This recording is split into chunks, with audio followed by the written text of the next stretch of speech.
انگریزی کا ایک محاورہ ہے what cannot be cured must be endured. جو چیز جو ہے جس کا علاج نہیں ہو سکتا وہ تو برداشت کرنی پڑے گی. بعض بیماریاں بھی ایسی ہیں، ڈائبٹیز ہو گئی ہے، شوگر کا مرض ہو گیا، ڈاکٹر آپ کو بتائے گا کہ بھائی اب یہ مرض جائے گا نہیں. اب آپ کو اس مرض کے ساتھ ہی اپنے آپ کو ایڈجسٹ کر کے اپنی غذا وغیرہ اس کے مطابق طے کر لیجیے، ورنہ یہ کہ یہ نہ سمجھیے کہ یہ مرض چلا جائے گا. تو what cannot be cured must be endured.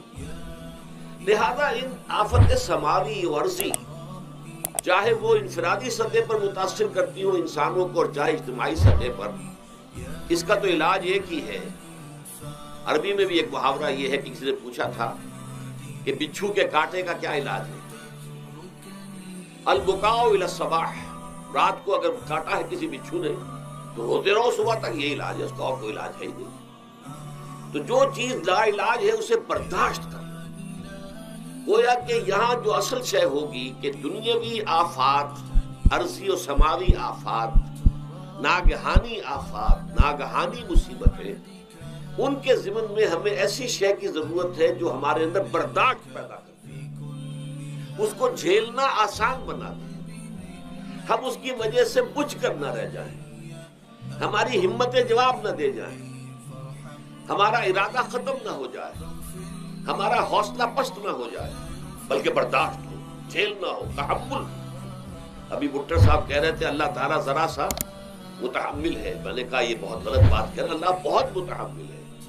وہ ذرا سا تو یوں سمجھیے کہ ان کے کہنے کے انداز میں یہ بات آ گئی، ذرا سا رحیم بھی ہے. نہیں، وہ بہت رحیم ہے، بہت متحمل ہے، بہت حلیم ہے.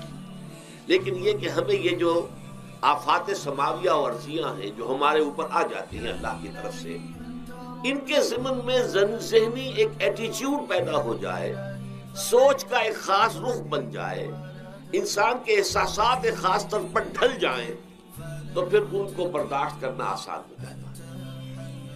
اور وہ کیا ہے؟ وہ ہمارے ایمان کا لازمی تقاضا ہے. ایمان ہمیں یہ بتاتا ہے کہ کوئی مصیبت اس زمین میں آتی ہے نہ تمہاری جانوں پر آتی ہے بغیر اذن رب. جو کچھ آ رہا ہے اللہ تعالیٰ کے فیصلے سے آیا ہے. یہ کوئی اندھا بہرا مادہ نہیں ہے، یہ کوئی اندھا بھینسا نہیں ہے کہ اس نے آ کے آپ کو ٹکر مار دی ہے. نہیں، یہ تو سمیع و بصیر، علیم و خبیر اللہ اور حکیم اور قدیر اللہ کا فیصلہ ہے. لہذا یہ من جانب اللہ ہے، اس کو تم سمجھو یہ اللہ تعالیٰ کی طرف سے ہے. اور جب اللہ کی طرف سے ہے تو سورہ آل عمران میں فرمایا بیدہ الخیر، اس کے ہاتھ میں تو خیر ہی خیر ہے. یعنی بظاہر تمہیں محسوس ہوتا بھی ہو کہ یہ میرے لیے تکلیف دہ بات آ گئی ہے، تو اس کو یوں سمجھو کہ اس کا نتیجہ جو میرے حق میں نکلے گا وہ خیر ہوگا. فوری طور پر تو تکلیف ہے، مجھے اچھی نہیں لگ رہی، ناگوار ہے، لیکن نتیجہ اس کا خیر نکلے گا.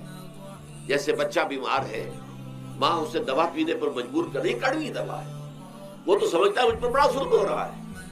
یا آپ لے گئے اسے ڈاکٹر کے ہاں ٹیکا لگوایا ہے، وہ تو چیخ رہا ہے، رو رہا ہے، لیکن آپ کو معلوم ہے، کاش اسے بھی معلوم ہو جائے کہ یہ میرے خیر کے لیے، میرے بھلے کے لیے.